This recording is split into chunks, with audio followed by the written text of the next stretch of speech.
السلام علیکم ورحمۃ اللہ وبرکاتہ۔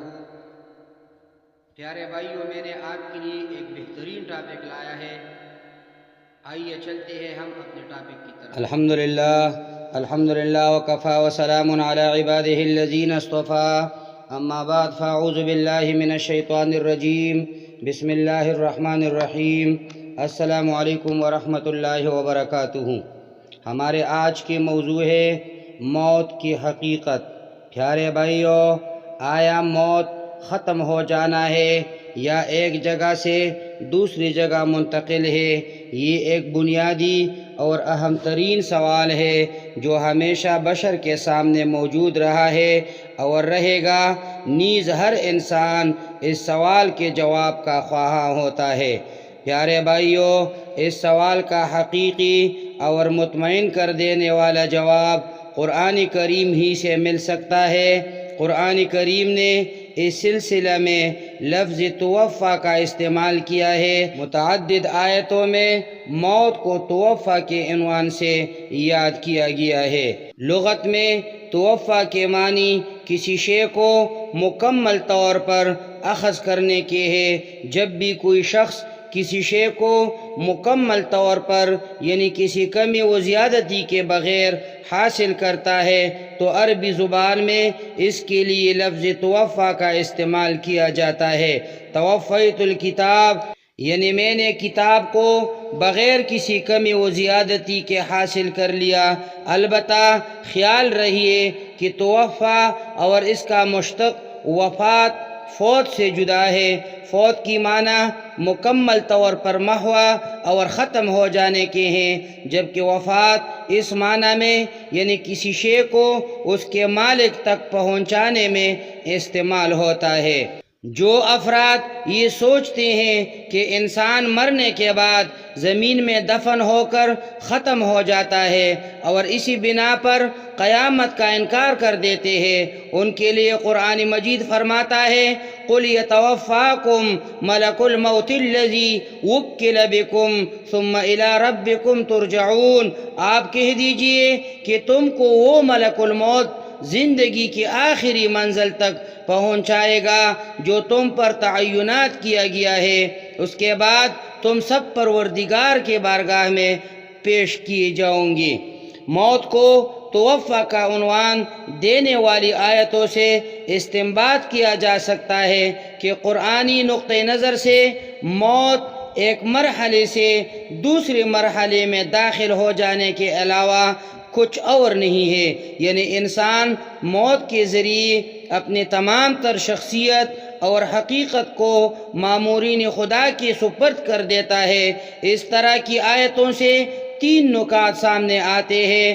نمبر ایک، موت انسان کا خاتمہ نہیں ہے بلکہ ایک دوسری دنیا میں داخل ہونا ہے، اور موت کے بعد حیات انسانی ایک دوسرے انداز سے جاری رہتے ہیں۔ نمبر دو، جو کچھ انسانی شخصیت کو تشکیل دیتا ہے وہ اس کا حقیقی نفس ہے، نہ کہ اس کا بدن یا اس کے لوازمات، کیونکہ انسانی بدن اور اس کے اعضاء موت کے وقت کسی دوسری جگہ منتقل نہیں ہوتے ہیں، نہ ہی مامورین خدا انہیں اپنے قبضے میں لیتے ہیں، بلکہ یہ اعضاء تو اسی دنیا میں رہ جاتی ہیں اور بتدریج سڑ گل جاتے ہیں۔ لہٰذا انسان کی حقیقی شخصیت اس کا بدن نہیں بلکہ اس کا نفس ہوتا ہے، جس کو قرآن نے کبھی روح کہا ہے اور کبھی نفس۔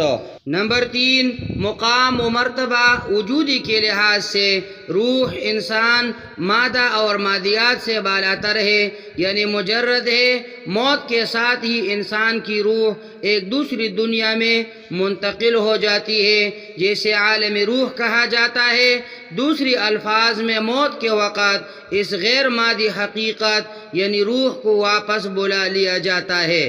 پیارے بھائیوں، موت کا خواب سے تعلق قرآن کریم نے خواب کو بھی لفظ توفیٰ سے تعبیر کیا ہے، وَهُوَ الَّذِي يَتَوَفَّاكُم بِاللَّيْلِ وَيَعْلَمُ مَا جَرَحْتُم بِالنَّهَارِ ثُمَّ يَبْعَثُكُم فِيهِ لِيُقْضَىٰ أَجَلٌ مُّسَمًّى ثُمَّ إِلَيْهِ مَرْجِعُكُمْ ثُمَّ يُنَبِّئُكُم بِمَا كُنتُمْ تَعْمَلُونَ۔ اور وہی خدا ہے جو تمہیں رات میں گویا ایک طرح کی موت دے دیتا ہے اور دن میں تمہارے اعمال سے باخبر ہے، اور پھر دن میں تمہیں اٹھا دیتا ہے تاکہ مقررہ مدت حیات پوری کی جا سکے۔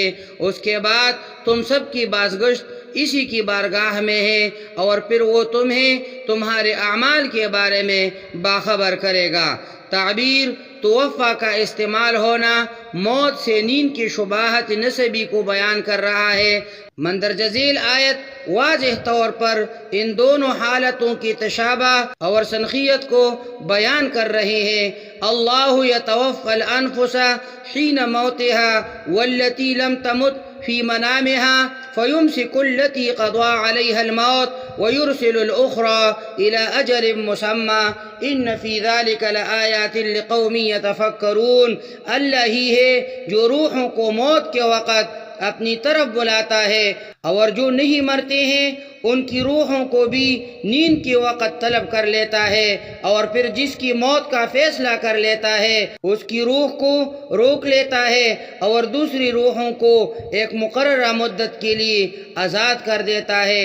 اس بات میں صاحبان فکر و نظر کے لیے بہت سی نشانیاں پائی جاتی ہے۔ پیارے بھائیوں، مذکورہ آیات و روایت سے مجموعی طور پر سمجھا جا سکتا ہے کہ موت نیند کے جیسے ایک حالت اور موت کی بعد دوبارہ زندہ ہونا بیداری کی حالت جیسا ہے۔ نیند موت کے ادنا درجہ کا نام اور موت نیند کے اعلیٰ درجہ کا نام ہے، اور ان دونوں مرحلوں میں روح انسان ایک عالم سے دوسرے عالم میں منتقل ہو جاتا ہے، صرف اس فرق کے ساتھ کہ نیند کی حالت میں انسان معمولاً متوجہ نہیں ہوتا، اور جب بیدار ہوتا ہے تو نہیں جانتا کہ در حقیقت ایک دوسری دنیا کا سفر کر کے آیا ہے، جبکہ حالت موت میں وہ تمام رونما ہونے والی حالتوں سے آگاہ رہتا ہے۔